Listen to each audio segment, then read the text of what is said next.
we're joined by the director of scouting for SMU, making a return trip to the podcast almost a year after your first trip.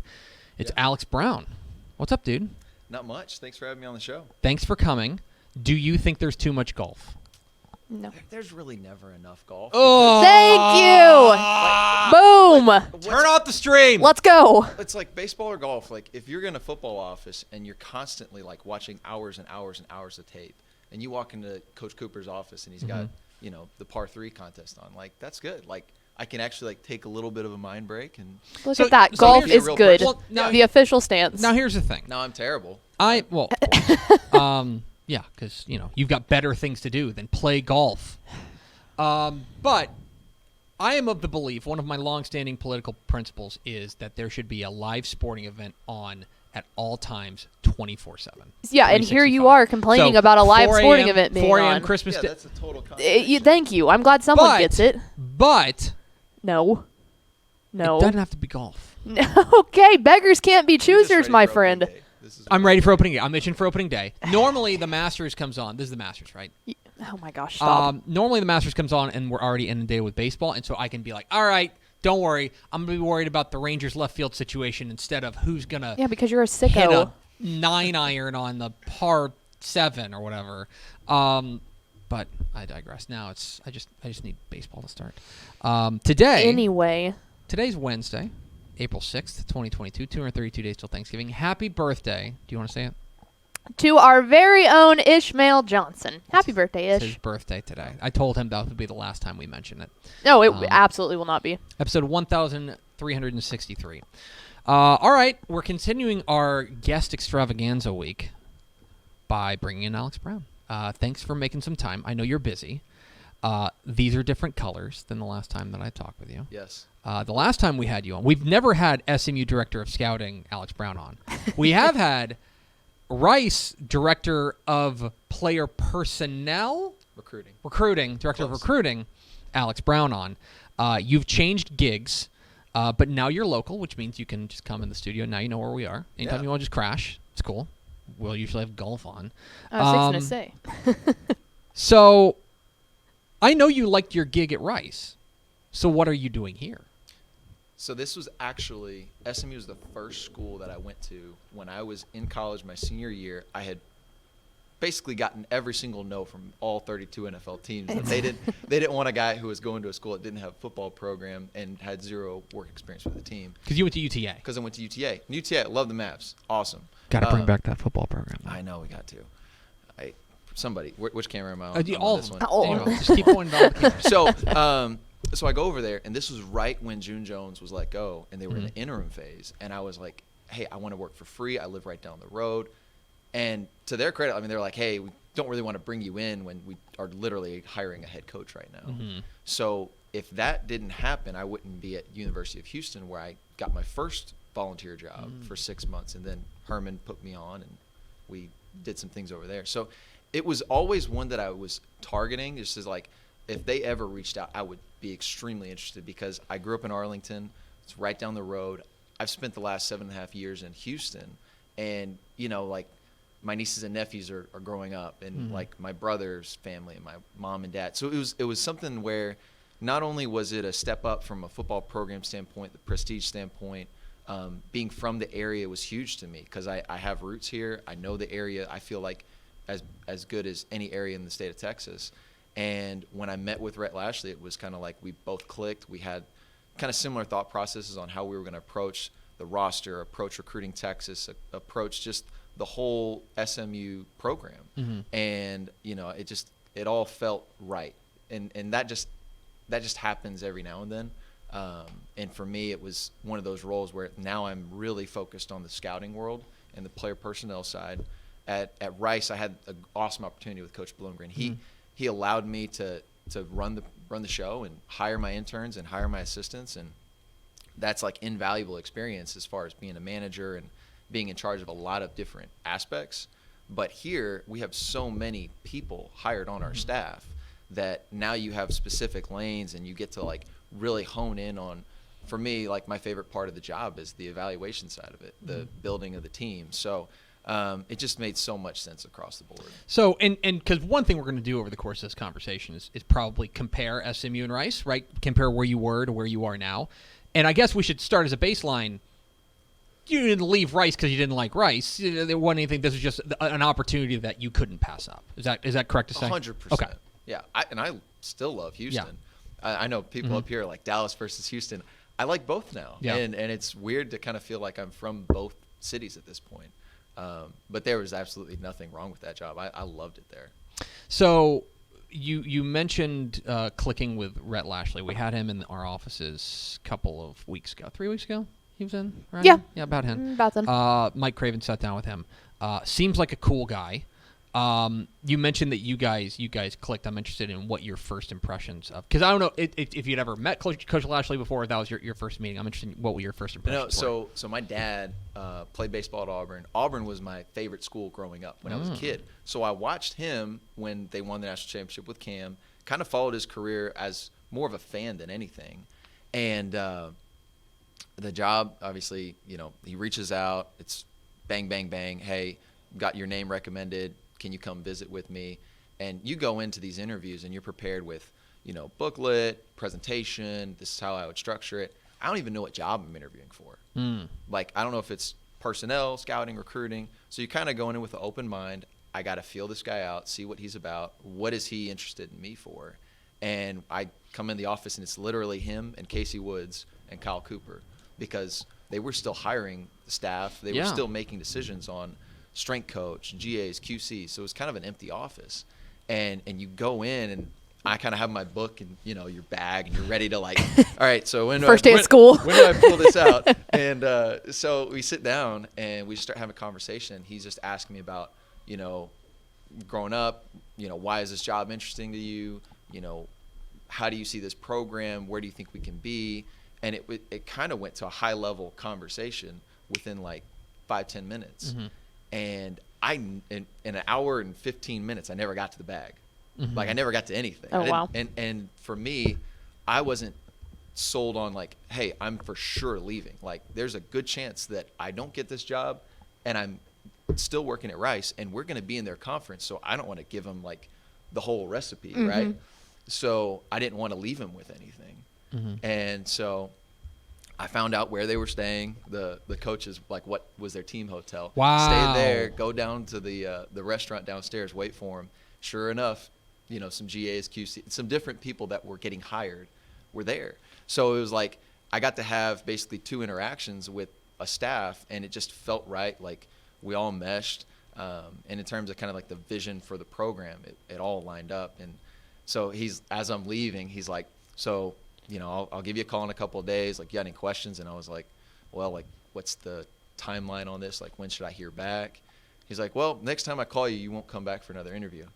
And I was thinking, okay, this is either really good or really bad. Yeah, that can be two-sided. Will there be a phone call? Basically. Yeah. Now, I want to go back to one part of your story. You said you found out where the coaches were staying and you went to that hotel. Smart move. Are you suggesting that you stalked your way into a job at SMU? Oh, that is absolutely right. Wow. I love the hustle. Polite persistence. Yeah, I love the hustle. Okay, so then I want to talk a little bit about the setup there at SMU, because it seems to me that it's a little bit different. You work with another guy named Brown. Yes. In Bobby Brown. Not related. Not related. You sure? I mean, we're all related in the human the sense. macro. Right. You're really but he's the director of recruiting ops. You are the director of scouting.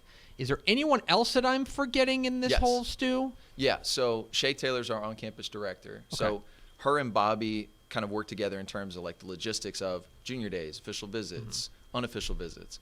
And in my role, I'm a helper in those situations, right? You know what I'm saying? I'm going to be a big piece of it, but they're organizing it, they're constructing it. So now I'm able to kind of help in kind of hey, in the past we've done this, or I think we can do this. But at the end of the day, it's their call. So Shay's coming from Arizona State. Obviously, Bobby's from Air Force, but he's worked at UNC, Wake Forest, some high-level programs. Scott Natty is a huge piece of our recruiting process.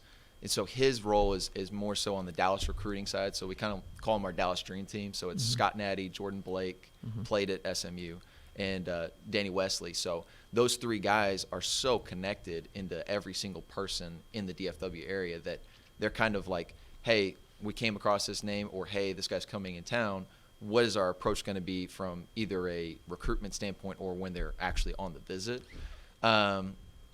And then Megan Cornell is our director of external relations, and so she's kind of more involved with like the booster side of things, former players. Mm-hmm. So at the end of the day, if you look at our staffing, like you touch every single component of what is recruiting, because like recruiting is kind of this quasi. There's so many layers to it, whether it's the identifying players, the evaluating, getting them on campus and getting them to actually commit.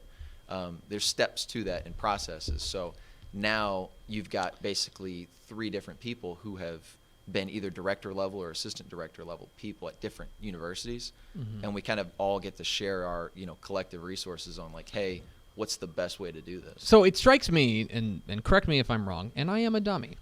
Yes.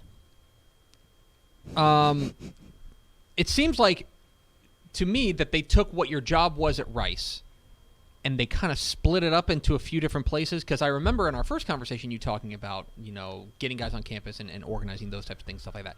That's no longer in your purview, because the other thing I remember from our conversation was you talking about how the thing you're really passionate about is just geeking out over film. You know what I mean? Yeah. And just evaluating and stuff like that. Is it fair to say that in this new job you are having more time for the evaluation side, and you are spending less time on the, let's call it, operations side of it? Is that a fair assessment of it? Complete fair assessment. Yes. Good job. In your face. 1 for 1. Yeah, you got I one. did. Wait, she probably would have guessed it too. Yeah, a blind squirrel But finds a nut every now and then, But huh? she's not speaking into this microphone. Okay, so then you get more into the evaluation. Is that you're still early days in your tenure here?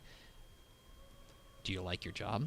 I love my job. Do you like your gig? This seems like they kind of separated out the parts of the job that were part of the job, and now you get to focus more on the thing that you're super passionate about, which is just watching Huddle all day.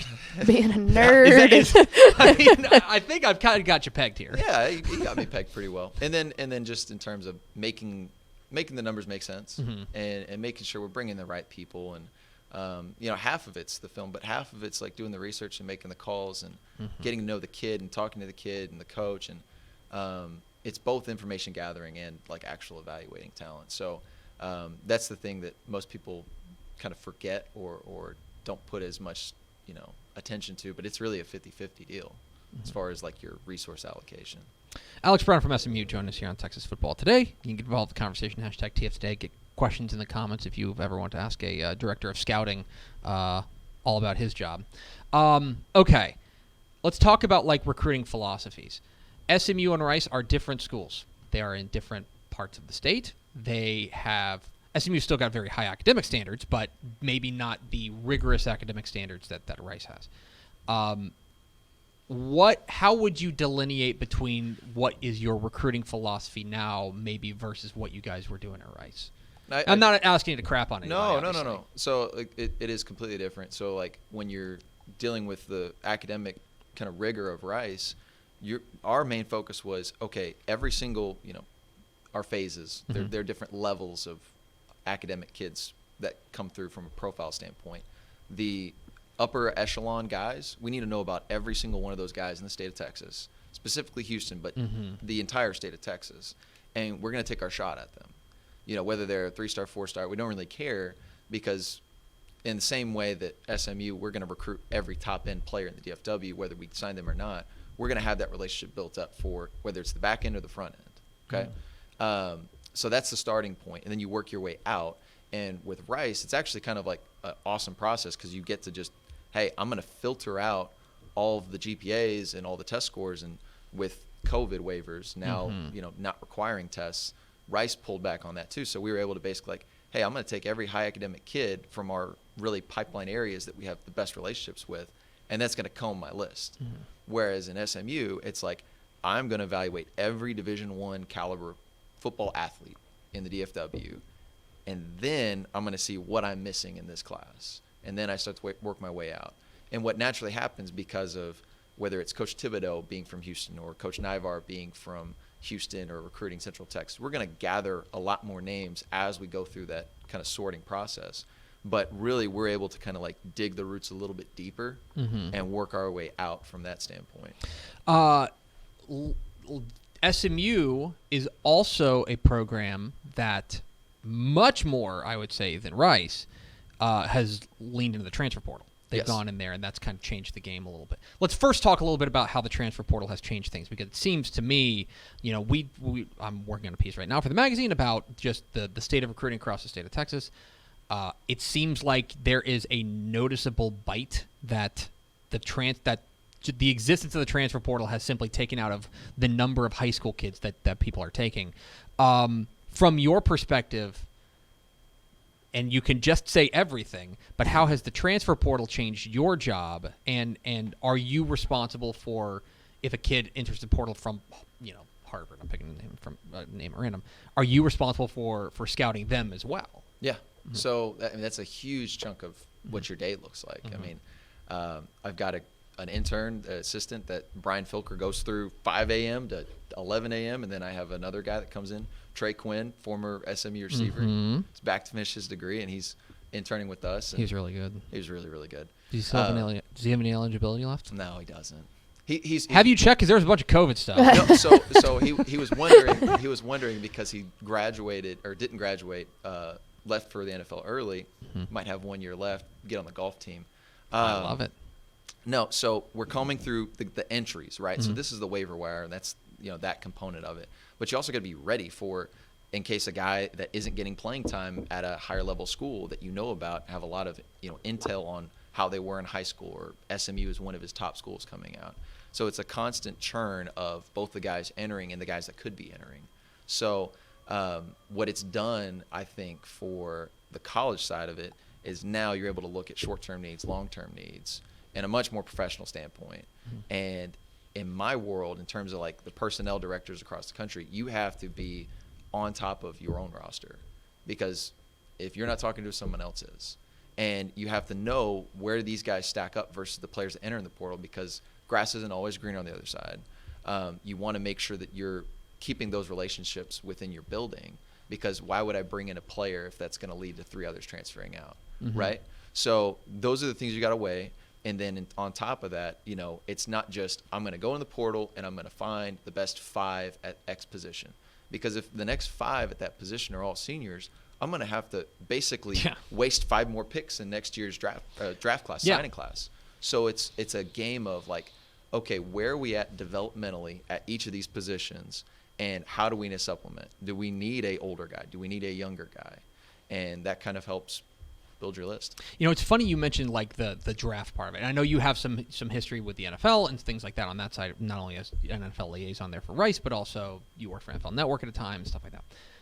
It strikes me that the transfer portal, like high school recruiting is like the draft, and the transfer portal is like making trades or like signing free agents and things like that. And so it feels like it's given colleges a much more robust set of options to build their roster, similar to what you're seeing at the NFL level. I completely agree. And that's where like the staffing has to change. And I think colleges are picking up on that. Whether it's, a scouting department and a recruiting department, or a high school recruiting, college recruiting, whatever you want to call it. But at the end of the day, you need people that can comb through all these names, because it's a lot.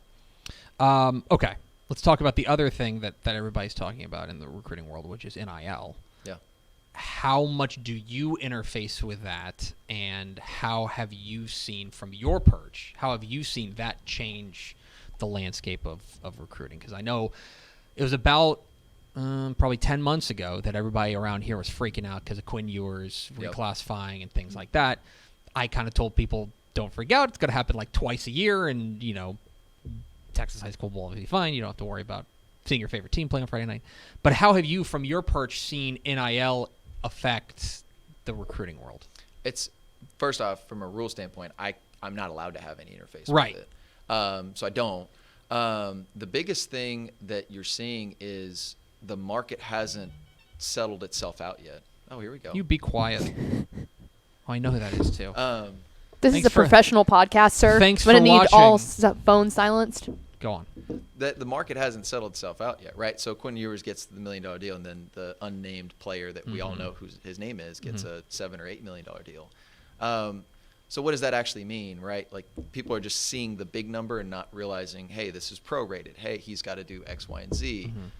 There's layers to it. So, like, at the end of the day, I think it's a positive move, but it's not ironed out. And that's where we're having, one kid that's at a certain talent level is making $8 million, and another kid who's just as good, maybe even isn't making anything, and he already transferred to the other school, and he's like, crap, like, did I waste my opportunity?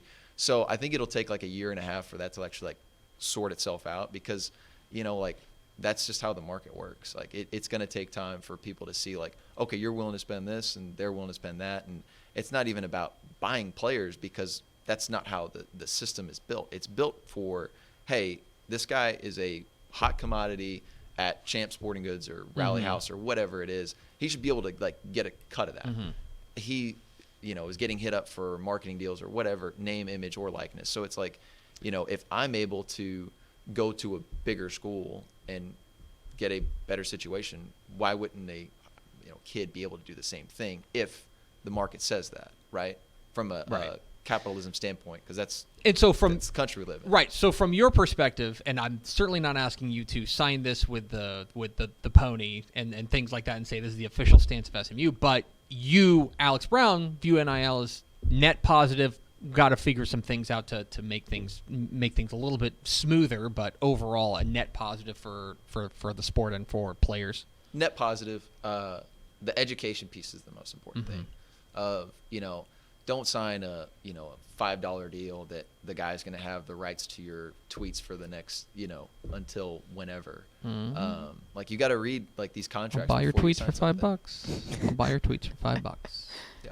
Thanks for giving me that idea. That's what we need to get into here, Dave Campbell. That's the next. That seems like journalistic ethics. Just fantastic. We did have great. So we did have an idea. I'll just give out the idea because we're probably not going to do it.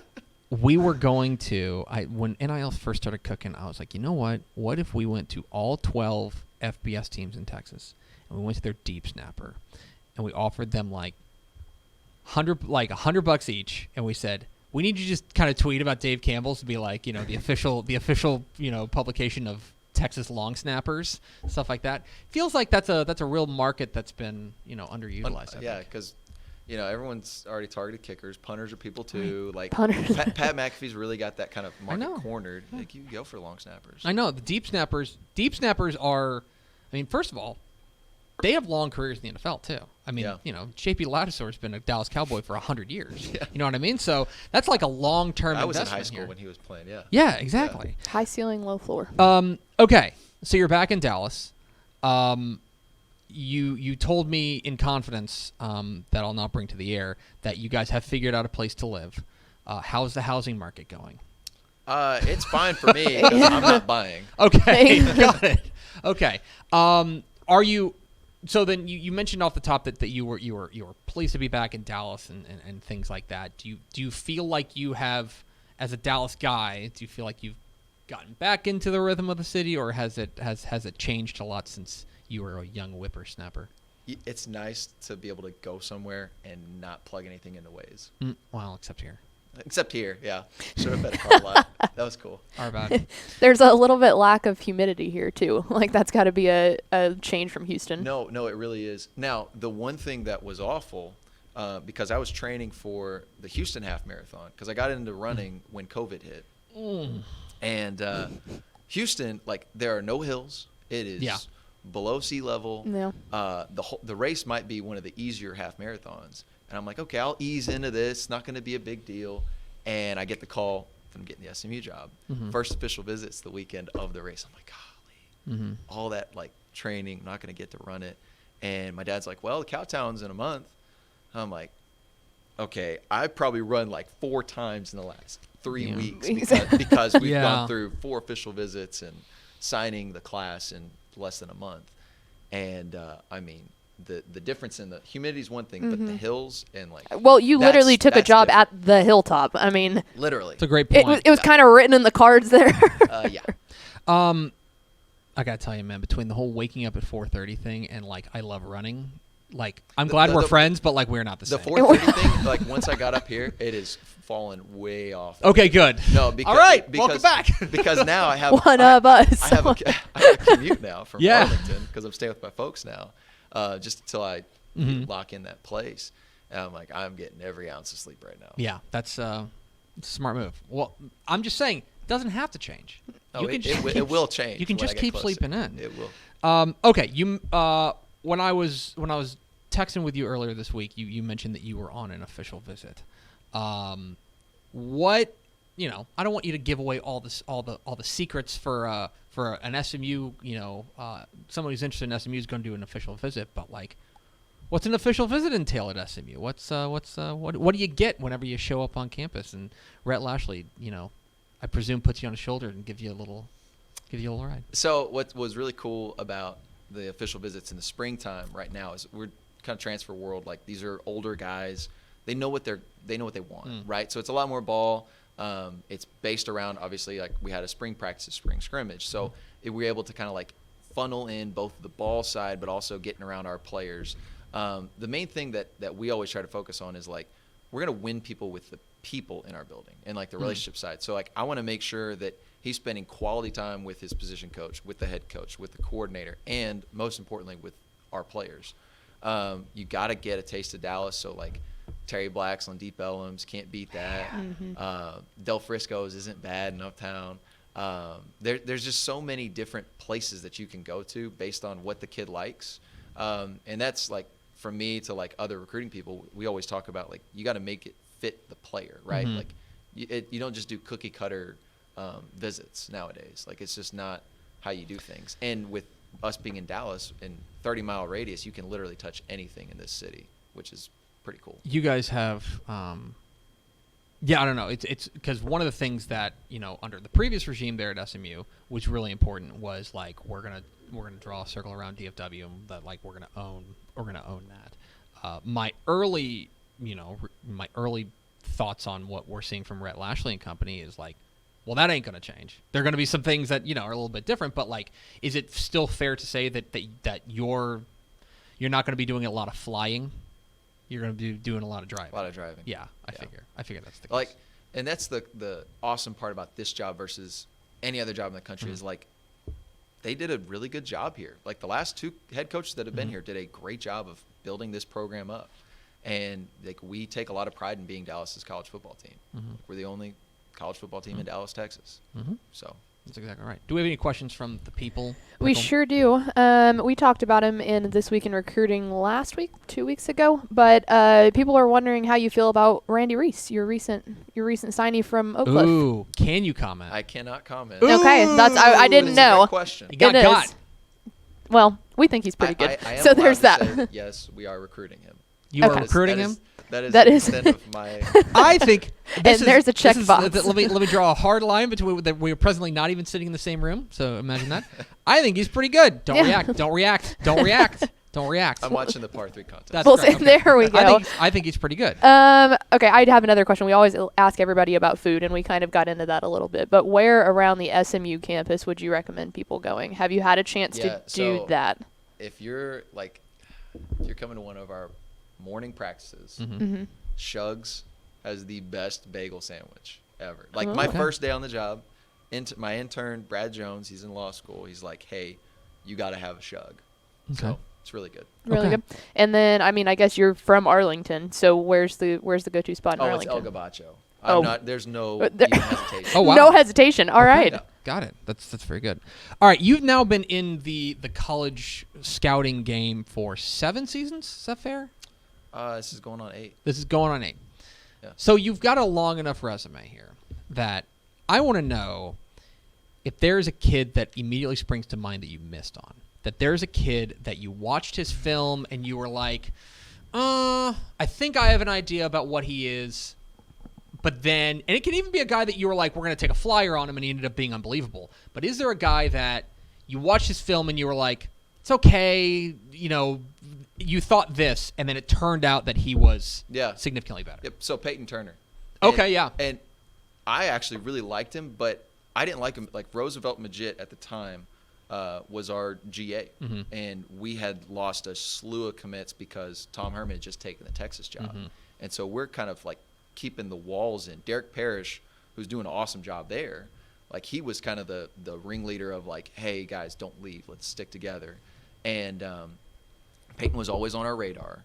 He tore his knee up his senior year, and he wasn't able to play half the season. But he had a lot of basketball tape. He's this long, 6'6", 240. I don't remember how big he was in high school, but he was still like a developing body type.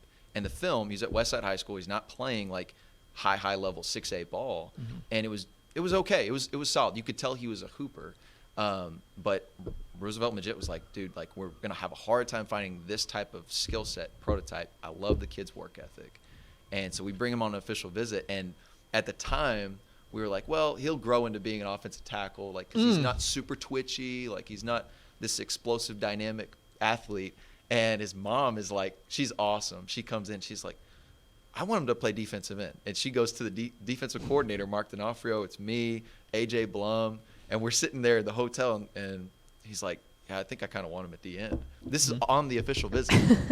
And once Peyton heard that we wanted him at defensive end, he was all in, signed the dotted line. He was actually deciding between basketball or football. And then you fast forward, he's recovering from that knee injury, shows up in fall camp, like 6 months, 7 months post-op. He's backpedaling and like almost running over the guy, in front of him in line. You're like, holy cow, like this guy's going to be able to play. And year one, he gets a pick like the first snap he takes. Just really had the work ethic, had the tools, and did way more than kind of I would have projected off the junior tape. Right. You know what I'm saying? So like that was a lesson where it's like, okay, if we're going to err on a projection, like we're going to go with like elite tools, right, and the makeup. So okay, something that drives me nuts, and this past weekend I listened back to our conversation, which is why I remember it so vividly. But something that always drives me nuts about recruiting, and I've talked to our recruiting guys about this, there are guys that I love that go out there and they play, they're unbelievable high school football players. They're putting up crazy numbers. And me, a recruiting dummy, I look at that and I'm thinking, like, the name of the game is being good at football. Well, the fire alarms are going off. All right. It's a fire take. This is a fire take. Get ready. Hot takes only. I'm asking, like, how much does that cross your mind? Like, whenever you look at the guys who are producing that at that kind of level, because I look at it and I'm like, this kid, like, yeah, maybe he's 2 inches too short or something like that, right? And I always say if he had 2 more inches, he'd be a 4 or 5 star kid. How much does that play into it? Is production in high school overrated? It depends. Okay, that's very good. He threaded that needle. Elijah. Well, it's going off in our office, isn't it? Yeah.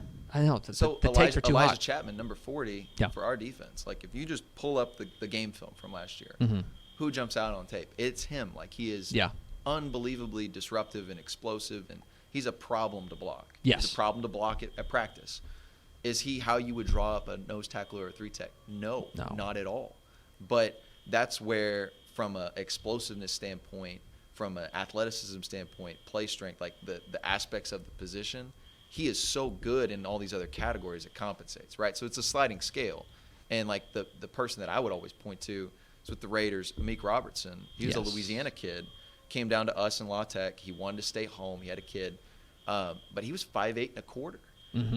Sean Fresh, he's 5'8" and a half, but he ran a 4.3 twice in camp and then locked down everybody that came in there. So I think it's case by case. It's hard to go with, to overlook the measurables on the front from a trench standpoint. In our level, like you can win with smaller guys at the skill positions if you have elite speed. But that's where like you've got to have, what is your redeeming quality, and is the film really special? Right. So it's got to be. It's got to be. If you don't have certain measurables, it can be overcome with another one, most notably speed, right? Like if you're fast, that's just something you can't teach and whatever. Yeah. And then length. So you can have a guy who's 6 feet tall, but he's got a 6'5" wingspan. Yeah. And that makes a difference as an offensive defensive lineman, because Yeah. The other conversation that I end up having with guys, or like our recruiting guys, is we'll see a kid who just unbelievable is out there putting up big time numbers, and I'll go, why isn't this guy getting more looks? And it always, like, not always, but there's oftentimes another story of like there's a grades issue, or there's a character issue, or there's something along the lines. And so I imagine that is another reason why perhaps the game tape can be for people who just follow high school football like I do. The game tape can be deceiving in the sense that you got to know the whole story behind the kid and not just, wow, he runs really fast and he catches really well. Correct. Yeah. And with the way the game has changed now, there's a transfer market and there's a high school market. Mm-hmm. As SMU, like, we better make sure we're giving out like real offers. Like at Rice, you better give out real offers. Like, that kid's going to get into school, or at SMU, we want him. Mm-hmm. So that's where sometimes guys are getting slower to offer than others. Mm-hmm. Whereas like somebody from out of state can come in and just chuck out 100 offers in the state of Texas. Well, they don't have to see, Rodney Webb Mm-hmm. at the Texas High School Coaches Clinic, right? Mhm. Like, that's my buddy, that's my friend. Like, I'm going to make sure that, I just threw out his name. Yeah. But you get what I'm saying? Shout out Coach Webb. I actually owe him a phone call. Okay. So then, and you mentioned the relationship building and the things that you have to have not only within with high school football coaches, but within the personnel world in college. It strikes me that it is simultaneously an enormous world and also like there's only 6 of you guys. Like, you guys are all like, are you guys just on one big group chat? And does one of them have an Android? Oh, that's the worst. Dude, Matt Stepp. Matt Stepp has an Stepp's that Android. guy? He has an Android. Yes, That's he's right, the only he is a one. green guy. He's the a green guy. Only one. Yeah. Yeah. It's a tough scene. But So Brian Spillbeller with Track and Football has done a really good job of kind of creating a community for like all of us personnel guys. It kind of, I wanted to be a part of that, and that's why I started the podcast. That's why I kind of branched out in that way, because like you go on, on my drive into work, I can pull up anything when it comes to college football, Texas football. I got it right here. Like, I can pull up anything with MLB or the draft.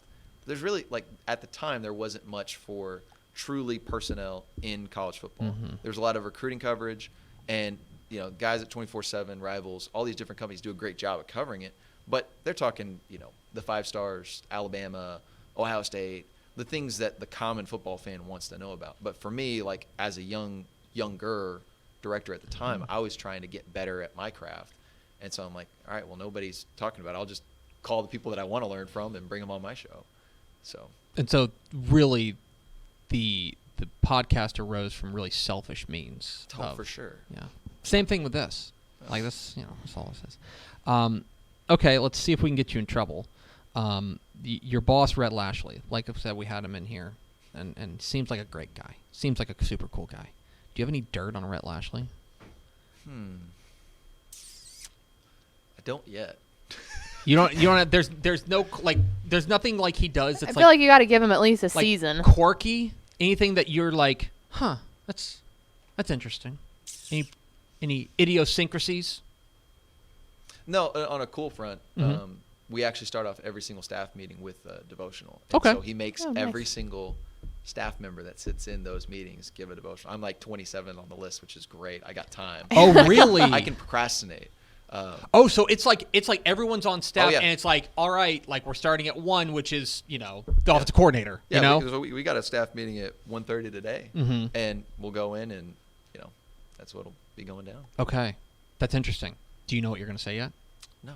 Okay, fantastic. So I knew what I was saying as the best man for my brother's wedding the afternoon before the wedding. That's great. Yeah. That's very good. I was the officiant for my brother's wedding, and like night of. Yeah. I was just like, all right, we'll figure this thing out. It's from the heart that way. It is. Yeah. Yes, Pickle. Do you have any questions? Nope. He has a 1:30. He has a 1:30 meeting. Yeah, I was so going to say, we got to get this guy on the road. He's Alex Brown. He is the director of scouting for SMU. First of all, congratulations on the gig. It's very exciting. And thanks for Welcome coming in. Welcome back. Absolutely. Now you know where we are. So Yeah. if you ever just want to drop by and hang, Pickle will be watching golf, and I will be ignoring it. Thanks so much for watching that video. If you would like more and to be notified when they come out, go ahead and click that subscribe button right down there. You can also watch Texas Football Today every day live at noon on TexasFootball.com, Facebook, Twitch, and right here on YouTube. For more of the best coverage of Texas football in the Lone Star State, go to TexasFootball.com/subscribe.